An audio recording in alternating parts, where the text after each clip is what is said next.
Hi friends, நம்ம வீட்டில் இன்றைக்கி சின்ன ஸ்பெஷல் பார்த்தீங்கன்னா பாயா சூப் கிரேவி. இது எப்படின்னா கிரேவி வந்து கொஞ்சம் தண்ணி மாதிரி இருக்கும். பாயா சூப் கிரேவின்னு சொல்லுவாங்க இது.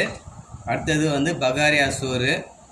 இந்த பகாரியா சோறுக்கு இந்த சூப் கிரேவி வந்து அவ்வளோ நல்லா டேஸ்ட்டாக இருக்கும். அடுத்தது வந்து இதுக்கு காம்பினேஷன் வந்து நம்ம புதினா சட்னி.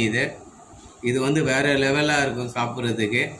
இன்றைக்கி சென்னையில் மழை இருக்குது, அதுக்கேற்ற மாதிரி தான் இன்றைக்கி அந்த டிஷ்ஷு. இது நீங்களும் வந்து உங்கள் வீட்டில் செஞ்சு சாப்பிட்டு பார்த்து சொல்லுங்கள். இந்த பாயா சூப் கிரேவி, நம்ம பகாரியா சோறு, இது செம்ம காம்பினேஷன், நல்லா இருக்கும்.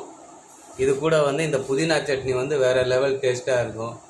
ஓகே ஃப்ரெண்ட்ஸ், நம்ம சேனலை சப்ஸ்கிரைப் பண்ணுங்கள், லைக் பண்ணுங்கள், ஷேர் பண்ணுங்கள்.